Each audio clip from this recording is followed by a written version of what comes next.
Are you playing trio tonight? Yeah, we have Belden Bullock, young bass player from New York City, and George Gray also from New York City. You play so many ways, like solo and duets and trios and quartets and big bands. Do you prefer anything? Do you prefer well, it depends on how much money they pay me. Yeah. What about for the music?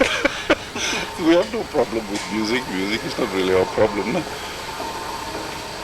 I was thinking, like, for me, my favourite music for me is when you was playing with Johnny Dyani.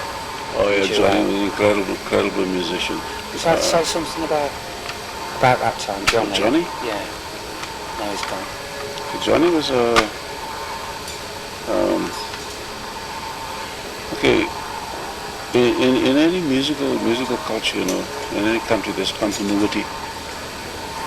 You know, if you take jazz music in the United States, for example, you know, if you start, say, with people in New Orleans like Armstrong and Freddie Keppard, then there's a lineage of trumpet players right up to Winton. You can actually trace every generation. Piano players, the same thing. In South Africa, what happened is that apartheid eradicated a whole generation. You know, they just died. Some of them in exile. And Johnny Dyani was one of the musicians. They came out with a group called the Blue Notes, with Chris McGregor leading. That was the generation just behind us, or in front of us.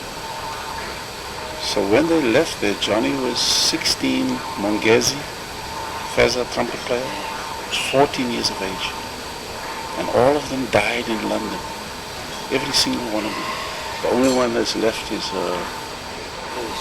Lewis, the drummer. What killed him? Well, in a way you can say apartheid killed him.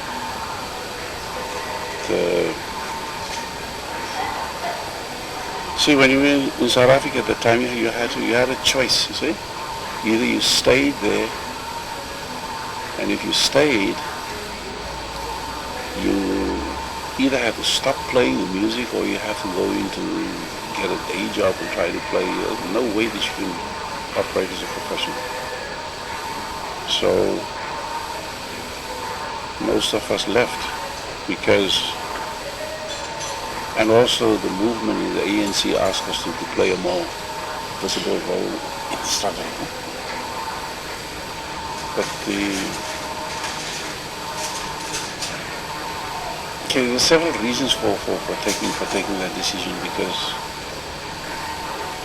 number one, we had to get out of there to preserve our own sanity. The other reason was that we had to preserve a culture that was disintegrating. At that time, I was one of the few musicians who at least had a high school education.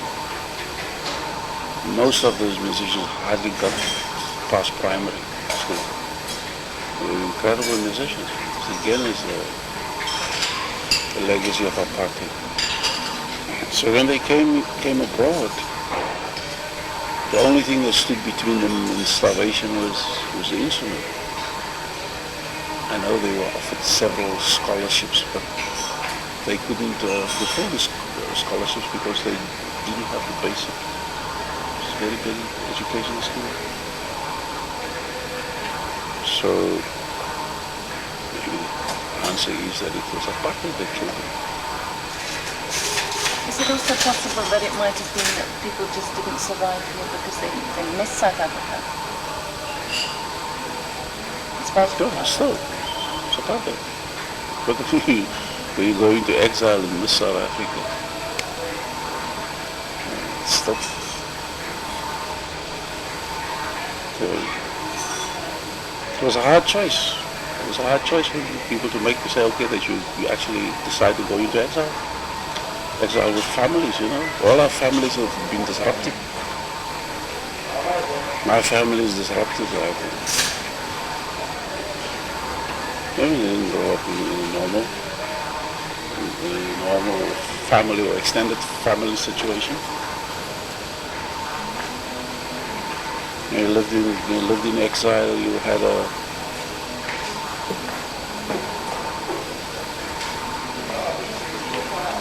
you lived in exile. There was no support, no family support. How do you see the situation now in your native South Africa? How do you feel when you're there? Obviously the strong vestiges of apartheid. Okay. How much has it changed? How much is it? We changing it. See? It's not necessary or not even possible or advisable for us to sit and wait for somebody else to do it. We're changing it ourselves. So, you see what needs to be done is that we have been in activist mode all these years. Now it's like proverbial beating swords into plowshares. Definitely change our mindset. It's also at the same time very exciting because it's the only place left in the world where you can actually change things from the ground up. South Africa is like the last frontier of humanity. It's not just a question of black and white in South Africa or race, it's a question of the human race. Because we were given the task and still the dubious dignity of dismantling apartheid, because apartheid exists everywhere in the world. The idea of apartheid has nothing to do with color. It's a concept of, let me put it this way, you can't throw anything out of the universe. If you move something, like the concept of apartheid, if you move something from one place to the other, you move people, it's still within the universe. So we understand the unity within everything. So in Islam we say Tawhid. Tawhid is the unity. Unity within everything. Tao in Chinese. The way. That's why we practice music, we practice martial arts. This is the same principle of this internal energy that flows through everything. So the concept of apartheid started when people thought that they could separate things. Now we have a monocrop. You have a farmer who only grows potatoes, and you have another farmer who only grows squash, and another one only grows maize. There's a very interesting project in Natal. It's a traditional farmer. Mr. Mazibuku. Now what he's done, he's taken in the Natal area, working with women, started this project with women. And everybody has a little piece of land, you see. So he instituted or reinstituted the whole process of traditional farming. And they've been very successful. They've become self-sufficient up to a point now where they even export. Up to a point now where people come from all over the world to study with them. Up to a point where they export people from these farms elsewhere in the world to go and reintroduce traditional farming. Now what happens in traditional farming, you see, the elders have this knowledge of how to mix certain plants.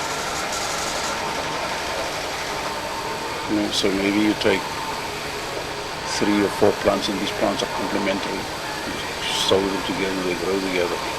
So they complement each other, so you don't need pesticides. Okay? The moment you have monocrop, you have to have pesticides because you have destroyed the interrelationship with things. So that's why the concept of apartheid. So if you go to a general practitioner and you tell him that you've got a stomach problem, then he will tell you that he can't treat you because he's an eye specialist. This is apartheid. The concept of apartheid is the concept of breaking the unity of Separation. God's universe. How much do you think apartheid still continues today? Pardon? I know Thabo Mbeki said recently that South Africa was still a divided nation. Apartheid You see what I'm saying? Our universal minds are in a state of apartheid. Apartheid is not a problem of South Africa. Apartheid is a universal situation. We were just given the task as the forerunners in South Africa to have to deal with it. You know? People all over the world have to deal with it, with apartheid existing within themselves. Yeah? We have to thank people from our president Nelson Mandela and all these incredible leaders and people that we have, these old our elders who are unsung. Yeah? We don't hear of them, but we study with them. We study with them in South Africa.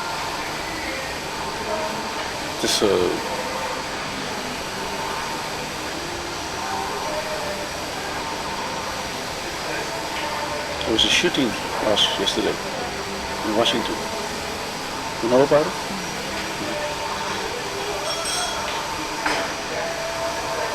Yeah.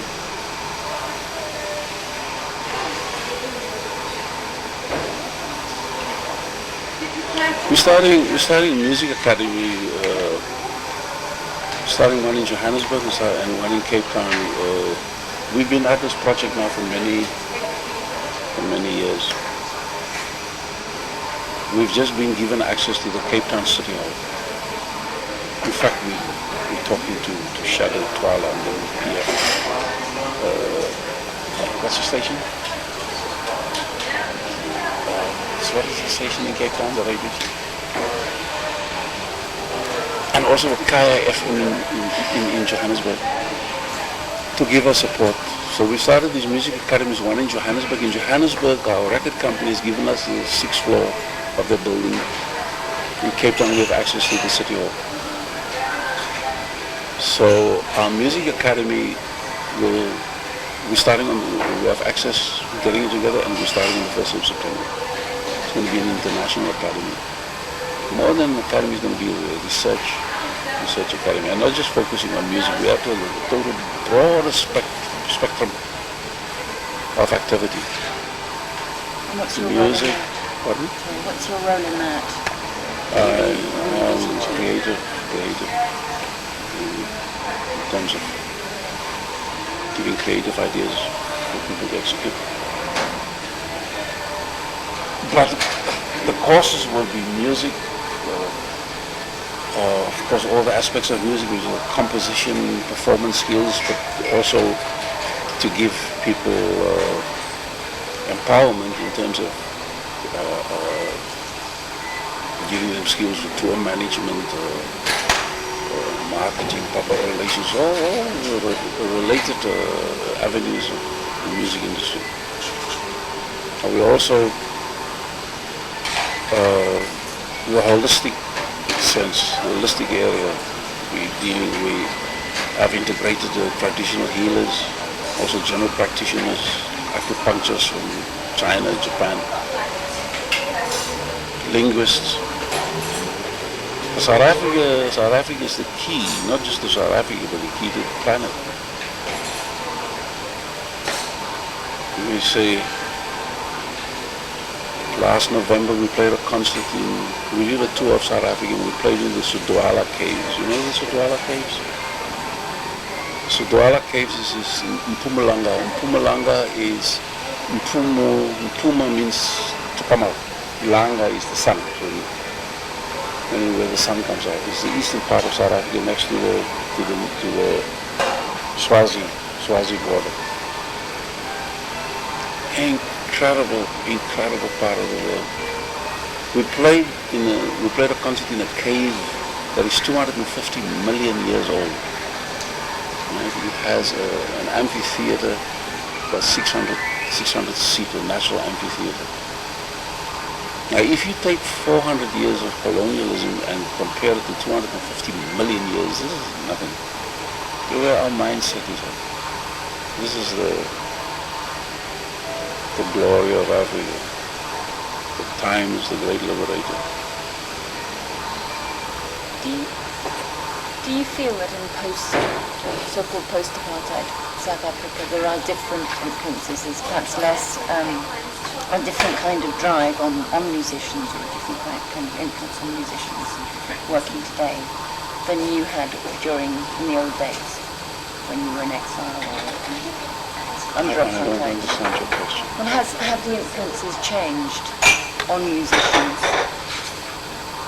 given that the environment has changed somewhat? I don't care where music goes, they can go to hell to have it. My interest is not in music, my interest is in the hearts and minds of people. You know, the idea for starting these music academies is not to create a nation of musicians. You know, it's to give us empowerment. You know? And music is the resource that we have at our behest and still in our control. We should be able to have people access every other kind of information. Because music serves as a dynamo, and it doesn't matter in what field you activate. Music is an integral part of your life. So for us, music has got nothing to do with writing hits. You know, when we become superstars. This is a strange concept for us. Is there anyone, musician or composer, who's had particular influence on you? When you start your work as a composer, you don't just listen to everything. One young musician once asked John Coltrane, he said, "Train, what books must I use?" And Train said, "All the books." So every book that you can find, Did you hear that? That's an influence.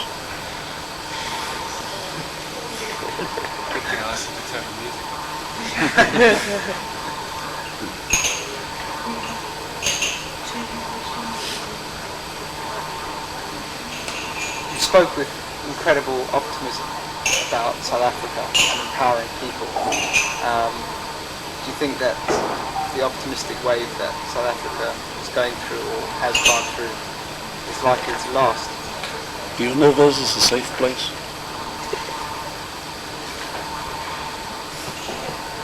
It's only when people get to it. You know? So it's got nothing. What do you think of the people? Well, this is what we're saying.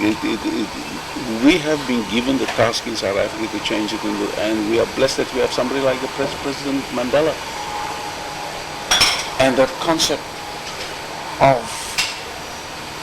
reconciliation. Because the change has to come. The change has to come from within. Are you positive about the future?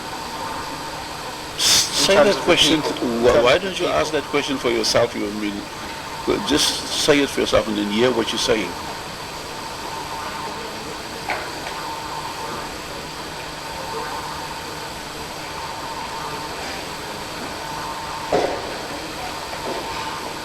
I'm asking whether you think that the people who will continue to run South Africa. The universe is a safe place. There's nothing to worry. The only thing that we have to do is it's got nothing to do. It's got nothing to do with somebody else. It's got to do with you.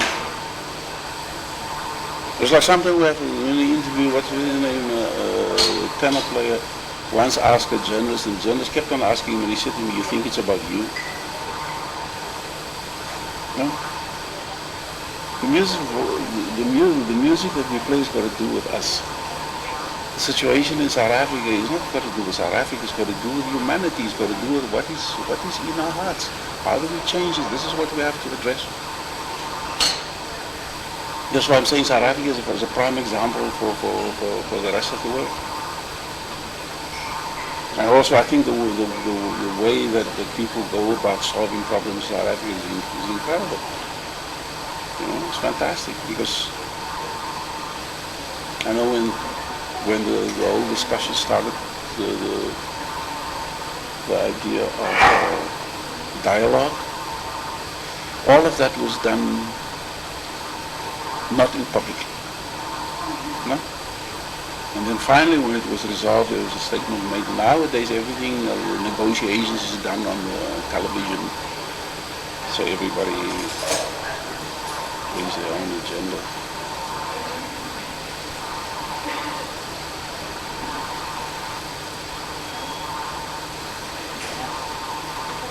Maybe just if nobody else has one, can I just ask a very light-hearted question, which is your response to the President's marriage?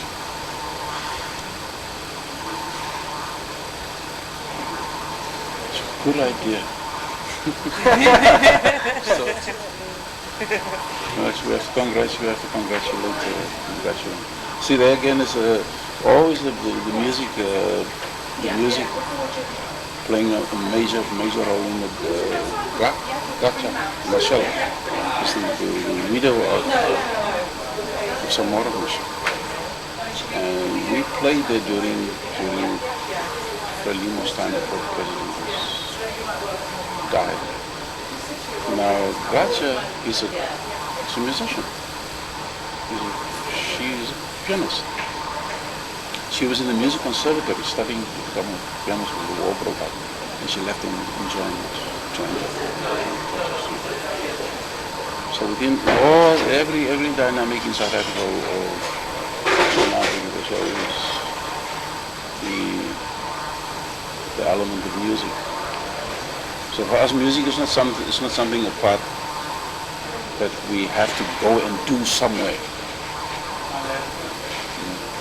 It's an integral part of our existence. South Africa is the only place in the world where a revolution was done in 4-part harmony. You put Toto in 4-part harmony. You're welcome. Thank you. Thank you. Thank you. Thanks very much. You're welcome.